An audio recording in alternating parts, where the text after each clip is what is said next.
First off, thank you for pressing play. You won't be disappointed. What I'm going to share with you today will change the way you think about speaking English. I won't tell you to learn new idioms or incorporate complex vocabulary. The advice I'll give to you is far simpler, and after you know it, very obvious. But it's something your English teacher never told you. These 4 very simple tips will instantly improve your English, I promise. Okay, I won't bore you with a long drawn-out intro. I'll get straight to it. Top tip number 1. The first step is to analyze the fear of speaking English. Let's be honest, it's an irrational fear, one that you have created in your own head. It's not a rational fear like the fear of heights or snakes. The likelihood of being bitten by a poisonous snake or driving off a 20-foot bridge into water, which is actually my husband's greatest fear, is highly unlikely. However, it's not unheard of. The risk does exist, so there is a slight risk that justifies the fear. In comparison to speaking in English, I've yet to meet a person who has been harmed or caused harm by speaking in English. Donald Trump aside. Therefore, it's very important to get to the root of the problem. You have to determine where and when this irrational fear was created. If you can diagnose the problem, it's far easier to fix. My bet is on the fear being connected with the fear of making a mistake. The children who grow up being encouraged to ask what are often deemed silly questions and are rewarded with answers and explanations are the adults who don't have an irrational fear of talking and engaging in conversations, regardless of their language ability. Parents, teachers, and grown-ups are all guilty of unintentionally planting this debilitating seed in a child. The child asks an innocent question only to be laughed at, scolded, or even ridiculed. I can remember being told, "Don't ask stupid questions, Jackie." To which I remember thinking, well, if it's a stupid question and I don't know the answer, I must therefore be stupid. Or peers laughing about the silly thing I'd said. Although I'd laugh along too, I felt humiliated and ashamed. And there it is. Boom! The irrational fear is planted. A silent, invisible seed that takes root inside your conscience and grows bigger every time you make a silly mistake, spell a word incorrectly, or mispronounce a tricky name. This fear is created while talking in your mother tongue, a language that you've spoken your entire life and requires no thought or translation. So you can see how this is intensified when talking in a second language. So my top tip number 1 is to first analyze how you feel when you speak in English. When you get tongue-tied, nervous, and begin stumbling over your words, instead of wasting time and energy on feeling silly or beating yourself up, use it as a learning exercise. Take time to stop and analyze what is it that's making you feel insecure. You're most likely with people you want to impress or people who intimidate you a little in a setting out of your comfort zone. This is the perfect breeding ground to resurrect all the little traumas that were created in your younger years. You first need to address that before worrying about vocabulary, grammar, or pronunciation.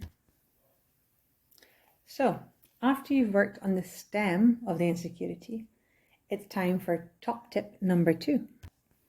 Don't overcomplicate conversation. We all want to impress and give the best impression of ourselves. However, you don't need to use complex sentences or fancy long words to do this. Conversation is most impressive when it feels relaxed, natural, and it flows. When you try to add idioms or expressions to conversation just to demonstrate that you know them, it will all too often sound practiced, awkward, and unnatural. Keep it simple. Use short sentences with simple, well-known vocabulary that comes easily to you. This will enable the listener to understand what you're saying and less likely to ask you to repeat, which is where the panic sets in. As you relax, this in turn will make the person you're talking to feel more relaxed, which is key to creating a comfortable, open, safe ambience for conversation to get more interesting and thereafter more profound. As you feel more comfortable, you'll naturally incorporate more complex terminology, idioms, and even jokes. But, and it's a big but, this only comes after you and the person you're talking to feel relaxed and comfortable. Assume the person you're chatting to also has their own insecurities. Even if they're native speakers, they will have their own collection of issues. We all do. You know, there are many people who feel deeply uncomfortable talking to children. This is because they don't know what to say to them. They think that they need to talk in baby language or engage in child's play to connect with them. But that's not the case. The same rule applies to kids. Don't overcomplicate it. They just want to connect with you. Keep it simple. They're just curious about you. We don't need to say anything special. Just keep it simple and relax. You can talk about the most obvious thing that you know that they already know. This allows them to engage with you without feeling threatened or intimidated by you. They will naturally open up, and before you know it, they'll be telling you the most deepest, most embarrassing secrets about their parents. Which brings me to top tip number 3. Always have some key convo starters up your sleeve. Choose safe, all-inclusive topics that you are interested in. Keep it light. Pick something that you're sure your partner is knowledgeable about. This means that they'll be able to contribute to the conversation, which takes the weight from you and makes them feel relaxed and interested in talking to you. You can demonstrate how clever you are later on when you've developed more of a connection and they feel comfy in your company. I'll attach an extensive list of conversation starters to the comments section. I want you to pick out 3 that you like and store them to your memory. And last, but certainly not least, top tip number 4, which I think is probably the most important one. Listen better. Listening comprehension is more than understanding what is being said. When we're nervous, we all too often hear instead of actually listen. The difference between hear, oír, and listen, escuchar, is massive. Hearing is something that happens involuntary.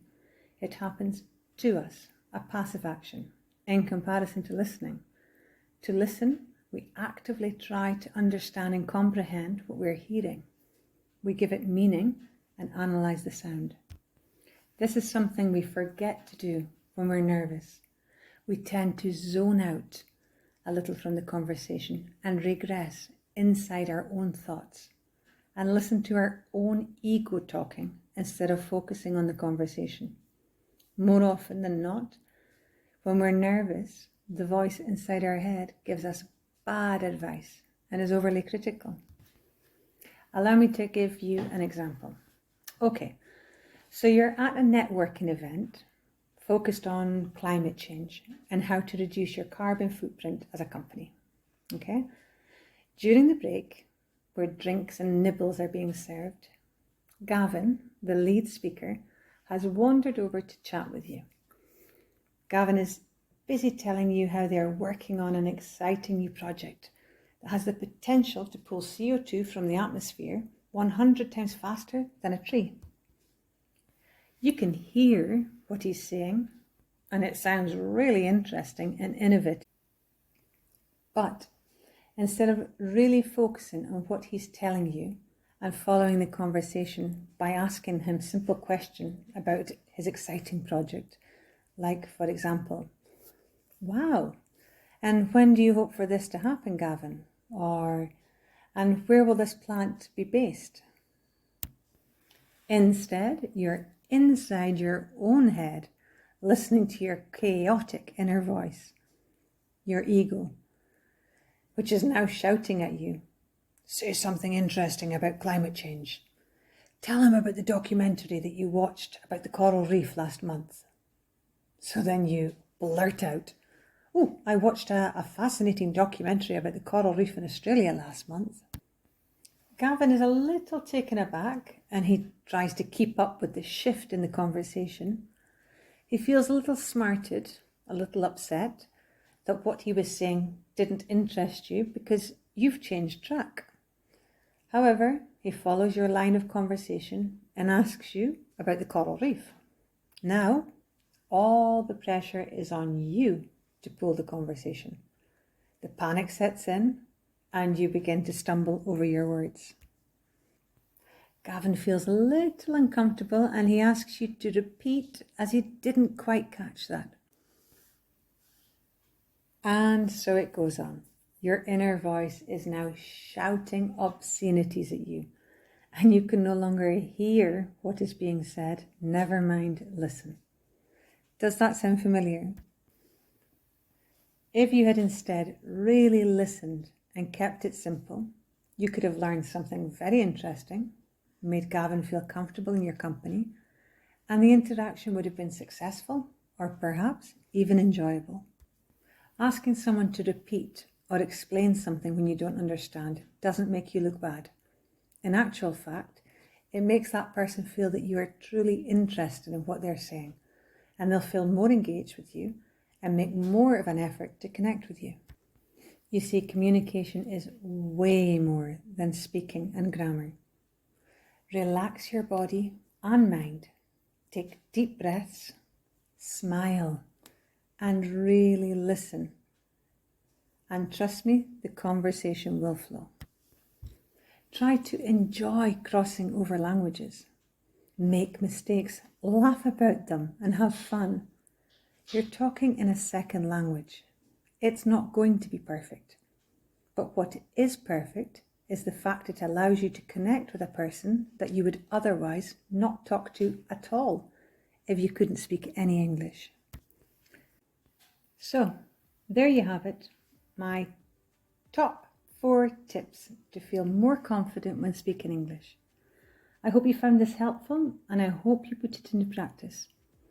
Thanks for being part of my network and thanks for tuning in to Talk Shop's Listening Nibbles. Until next time, it's bye from me. Take care.